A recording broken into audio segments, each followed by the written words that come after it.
ఓం నమ శివాయ. బసవ పురాణం 13వ భాగము. దీపకదలియారు కథ. భక్తి అనేక విధాలని పురాణ కథలు చదువుతుంటే తెలుస్తుంది. కొందరైతే తమ తనువు మనస్సు తాము నమ్మిన దైవానికే సమర్పించి తమ ధ్యాస కూడా లేకుండా ఆ భగవంతుణ్ణి కొలిచి పునీతులవుతారు. మనం బసవ పురాణం ద్వారా అలాంటి భక్తుల కథలు తెలుసుకుంటున్నాము.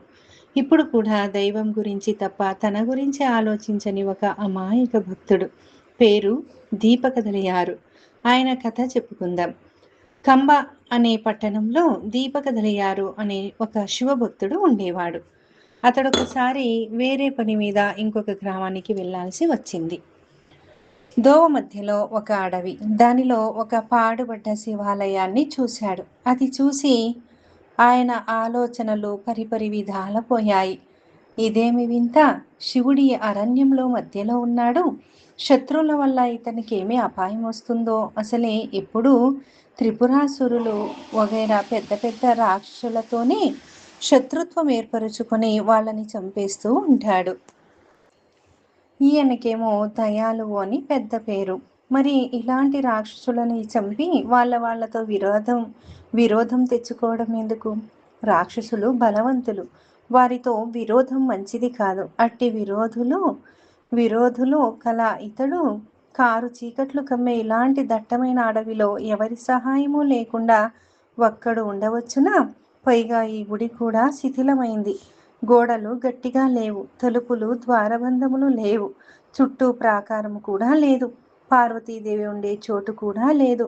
ఇలాంటి పాడుబడిన గుడిలో ఏ పూజ పునస్కారం లేకుండా ఇట్లా ఉండే అవసరం ఈయనకేమొచ్చింది అనుకున్నాడు. కొంచెం ఆలోచించి, సరే, ఇక్కడ ఒక పెద్ద గోపురముతోనూ చుట్టూ ప్రాకారముతోనూ నేనే పట్టుబట్టి ఒక మంచి ఆలయం నిర్మించెదను అనుకుని తిరిగి తన గ్రామానికి పోయి తన ఆస్తినంతను అమ్మి ఆ డబ్బు తీసుకువచ్చి అక్కడ ఒక గొప్ప ప్రాకారము కట్టించి దాని మధ్య ఒక పెద్ద ఆలయం అన్ని హంగులతోనూ నిర్మించి పార్వతీదేవికి కూడా ప్రత్యేకించి ఆలయం నిర్మించాడు. అంతేకాదు, అక్కడ పూజలు యథావిధిగా జరపడానికి కావలసిన వారిని నియోగించి వారికి ఇల్లు కట్టించి దుకాణాలను ఏర్పాటు చేసి అన్ని రకాల వృత్తుల వారిని ఏర్పాటు చేసి ఒక ఊరే నిర్మించాడు. తాను ధర్మకర్తగా ఉండి పూజలు సక్రమంగా జరిపించేవాడు. అలా కొన్నేళ్ళు గడిచింది. తర్వాత డబ్బులన్నీ అయిపోయి అందరికీ ఇవ్వవలసిన నెల భత్యములను సకాలంలో ఇవ్వకపోవడంతో ఆలయంలో కొలువుకి నియమింపబడ్డ వారంతా మానుకున్నారు. దీపకదలియారు కొన్నాళ్ళు ఉన్నంతలో గ్రామస్తుల చేతనే పూజలు నిర్వహింపచేశాడు.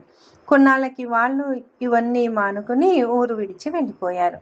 అయినా దీపకదలివారు తన పట్టు విడవలేదు. తానే స్వయంగా పూజ చేసేవాడు.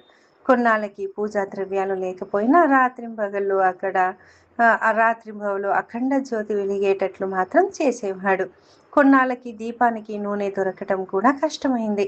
అప్పుడు ఆయన చుట్ల పట్ల ఉన్న చెట్లు కొట్టి తెచ్చి కాల్చుతూ దీపపు కాంతి కలుగజేసేవాడు.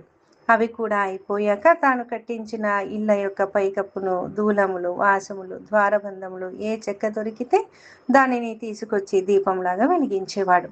కొన్నాళ్ళకి అవి కూడా అయిపోయాయి. తానొక్కడే మిగిలాడు. స్వామి, ఆలయంలో దీపం లేదు. అదే అతని చింత.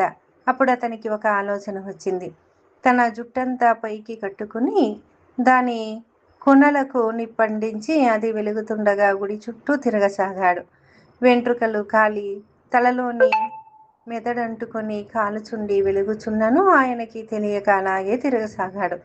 అప్పుడు భగవంతుడు ప్రత్యక్షమై, నీ భక్తికి మెచ్చి తిని వరం అడుగు అనగా, మన భక్తాగ్రేసరుడు, నాకేం వరం అక్కర్లేదు, మనం ఈ అరణ్యంలో ఉండొద్దు, పదపోదాం, ఈ ఆలయంతో సహా కైలాసానికి వెళ్దాం అన్నాడు.